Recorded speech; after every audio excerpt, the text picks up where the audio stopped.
આમ તો ધાનેરા અને વિકાસ બંને વચ્ચે એક વેંતનું અંતર હતું, પણ હમણાં નવીન ગ્રાન્ટ થકી ધાનેરાની દશા અને દિશા બદલાઈ છે. નગરમાં ગટર લાઇન, સ્ટ્રીટ લાઇટ, પાણીની નવીન લાઇનનું કામકાજ થયું છે. બીજી બાજુ ધાનેરાના રેલવે ઓવરબ્રિજની વાત કરવામાં આવે તો 2021માં થયેલ ઓપનિંગ બાદ પુલ પર રાત્રે અંધારા પટ હતો. પાલિકા અને નેશનલ હાઈવે વચ્ચે વીજ કનેક્શન મુદ્દે ગજગ્રહ ચાલતો હતો.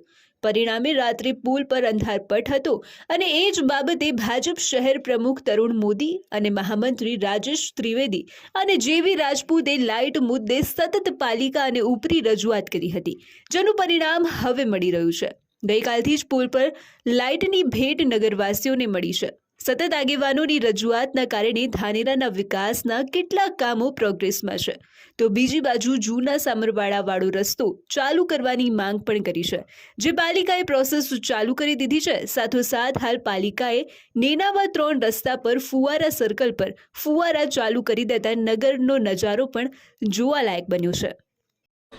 ધાનેરા રેલવે ઓવરબ્રિજ 2021ની અંદર ક્યાંક ને ક્યાંક ઓપનિંગ થયું હતું. એના પછી જે એના ઉપર જે સ્ટ્રીટ લાઇટો છે એ લાઇટો ચાલુ નથી, કારણ કે એ ધાનેરા નગરપાલિકા અને હાઈવે ઓથોરિટી વચ્ચે બિલ ભરવા મુદ્દે ક્યાંક ને ક્યાંક મામલો સામે આવ્યો હતો. પરિણામે અંધારપટ હતા, લોકો અનેક રીતે હાલાકી ભોગવી રહ્યા હતા. પણ હવે ક્યાંક ને ક્યાંક શરૂ થઈ છે. આ બાબતને લઈને ધાનેરા ભાજપના શહેર પ્રમુખ શું કહી રહ્યા છે, શું કહેશો?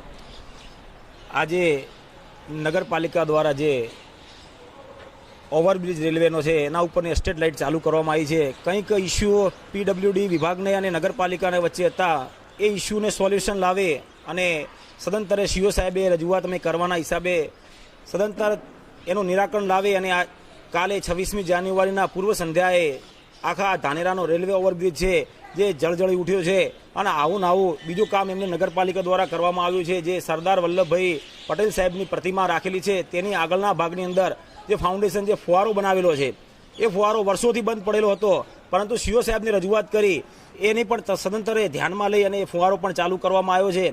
એટલે સીઓ સાહેબની રજૂઆત સંગઠન દ્વારા કરવામાં આવે છે અને સીઓ સાહેબ આપણને મદદરૂપ થાય અને જેટલું શહેરની અંદર વિકાસના કાર્યોને લોકોને જે અગવડતા પડતી હોય અને સગવડતાની અંદર રૂપાંતર કરીને કામ કરવાનું કાર્ય સંગઠન દ્વારા રજૂઆત કરીને સીઓ સાહેબ હંમેશા કરતા હોય છે.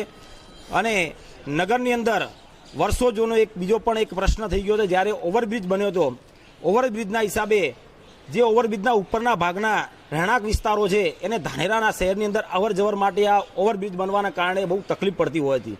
એના હિસાબે જે જૂનો રસ્તો નીકળે છે મધુસૂદન પ્લાઝા પાછળ થાય અને મામાનગર નીકળે છે, એ વર્ષો જૂનો રસ્તો છે, એ રસ્તો નવો રોડ બનવાના હિસાબે બંધ થયેલો હતો.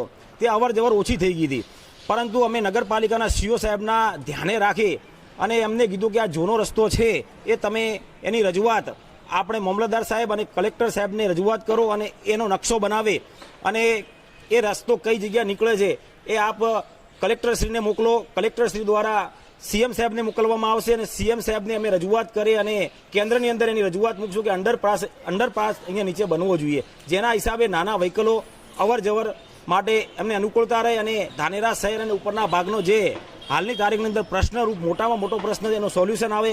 એના માટે સીઓ સાહેબ દ્વારા અમે પણ આ એક રજૂઆત કરી અને એને આગળ પણ મોકલ્યો છે અને ટૂંક સમયની અંદર કેન્દ્ર સરકારની અંદર મોકલી અને આ નિકાલ થાય એવો અમે પૂરો પ્રયત્ન સંગઠન વતી કરીશું. તરુણભાઈ, બીજી વાત કરવામાં આવે તો ધાનેરાની અંદર જે સર્વિસ રોડનો પ્રશ્ન યથાવત છે, બસ સ્ટેન્ડ જોડે જે પાણી ભરાય છે, આ બાબતને લઈને આપણે કેવી રજૂઆતો કરી છે? જે સર્વિસ રોડની બંનેની સાઈડો છે એના માટે હાલ પ્રશ્નરૂપ છે, પરંતુ અમે ત્યાં રજૂઆત કરી અને બંને સાઈડ જે જમીન અધિકરણ માટે કેન્દ્ર સરકારની અંદર ફાઇલ પડી છે એ પણ ટૂંક સમયની અંદર મંજૂરી મળી જશે અને સર્વિસ રોડ બંને પોળા થઈ જશે. અમને ઉપરથી એમ કહેવામાં આવ્યું 3 થી 4 મહિનાની અંદર આ પ્રશ્ન પણ નિકાલ થઈ જશે.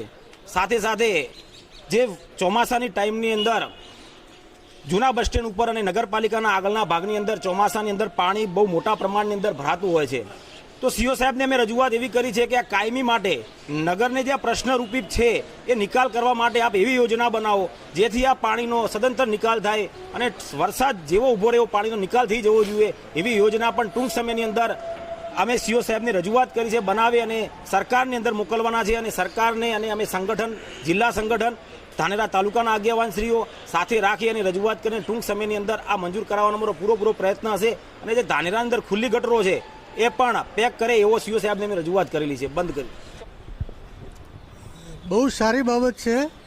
ભારતીય જનતા પાર્ટીની સરકારે દ્વારા વિશાળ પ્રમાણમાં ગ્રાન્ટ આપવામાં આવે છે અને દિન પ્રતિદિન નગરનું સુંદર આયોજન પણ કરવામાં આવેલ છે. લાઇટ, પાણી, સફાઈ અત્યારે સુધીમાં કોઈ પ્રશ્ન ઉપસ્થિત થયેલો નથી. એકંદરે સિટી વિસ્તારની અંદર બહુ સારી ગ્રાન્ટોના કારણે વિકાસના કામો સારા થયેલા છે. અત્યારે વહીવટદારશ્રીનો સમય છે. એમના આગવી સૂઝ અને સરકારી અધિકારી તરીકે બહુ સુંદર અને સારી કામગીરી છે. ચોક્કસથી તો આ હતા ધાનેરાના લોકો ક્યાંક ને ક્યાંક વિકાસની અપેક્ષા રાખીને બેઠા છે ને હવે વિકાસની ગતિ ધીરે ધીરે પાટે ચડી રહી છે. હજુ તો આ કામ માત્ર આંગળીના વેઠે ગણાય એટલા જ બાકી અનેક કામો વિકાસની રાહ જોતા હોય એવી સ્થિતિ છે. લાખો ખર્ચીને કરેલા કામો હજુ ધૂળ ખાતા જોવા મળી રહ્યા છે. ત્યારે પાલિકા અને રાજકીય આગેવાનો સાથે મળીને ફરી ભાગેલા ધાનેરાને બેઠું કરે એ સમય અને લોકોની માંગ છે.